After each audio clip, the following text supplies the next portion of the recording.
I would like the viewers to feel a sense of complete relaxation. I want everything that I've put into the painting to be conveyed as a peacefulness and a sense of caring and sacred dedication to the form. Each one I did, I just loved it so much, like on a personal level, that it gave me such a buzz that I wanted to keep going. And I found that each one I did, I made little improvements and each one got better, and it just became a total obsession. It wasn't as though I was painting my body or other bodies I had seen or bodies in real life. I was interested in the body as subject from art history. So from paintings I'd seen on walls and paintings I'd seen in books. I saw it not so much as a body as we experience it, but more as a thing or an object that had been used repeatedly for a very long period of time in different ways. And I had a love of that subject. And I love all depiction of human form right from the beginning till now. I'm interested in any work that depicts the human form. While I was doing my undergraduate, I did a BA in women's studies, and that was very much post structuralist theory. And we did a lot of work around the body as looking at the gaze, identity, um, gender based theory. It was always about the external and defining. And I guess my works at this point are in contradiction to that, in that I want it to be more about the internal. The figures I loved the most were the ones that were drawn, painted in 19th century academies in life drawing model sessions, where the artist would get a burnt umber wash, pretty roughly done, and then they would focus on the figure and they would get it perfect. And of course, that would just be used, then transferred later over to a religious scene or a historical scene. But that's where I loved it, because the figure was subject. And I initially started off my paintings using that technique because I wanted the figure to be the center. And it was almost by accident. One day I was doing a painting where I had had a model lying down on a daybed support, and I had done the line that she was resting on, but I just hadn't done the rest of it. And I went out and came back in. I went down to the beach and I was on a hill looking out at the water. And I came back and I looked at it, and it just all clicked together that I could put the figure on the horizon line.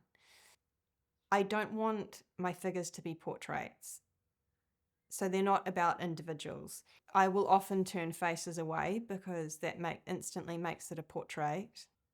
If you put anything distinctive about the model in, that is the thing that becomes the main subject. Trying to break their identity out of it is pretty difficult, and posing them, you have to be so restrained as to try and hide them within the pose. And I was doing a paper in early medieval and ancient philosophy, and I was introduced to a philosopher, Plotinus, and he theorized that the soul rests on the horizon between the physical realm and the intelligible realm, and that it is quite torn between the two. And I liked that idea about just sitting in between two things.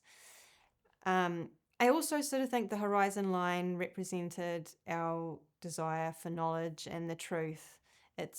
You can't quite see where it ends. It's somewhere that you kind of look out to and you can't quite reach it. It's about that. It's that desire. I wanted to sort of sculpt with oil paint. I liked that it was quite primal and archival. There was a whole lifetime of learning about oil paints, and that I liked. Like, I don't think you could go through an entire lifetime and know everything there is to know. Each oil paint is different, it has a different opacity, different drying time. They mix up differently. It is absolutely endless.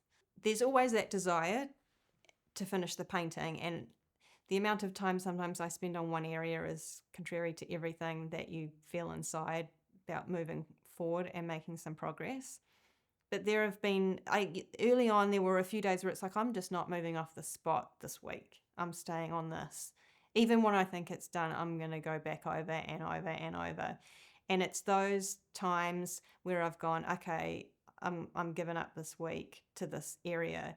You get such a spectacular result, and you go in really close and you just stay on it regardless. There are no flat planes on the human body, so every tiny part is a movement around a form, and that means there's a change of light and a change of color. I am always trying to streamline everything that I do down further. I guess I'm always trying to head towards more of a minimalist approach to the paintings.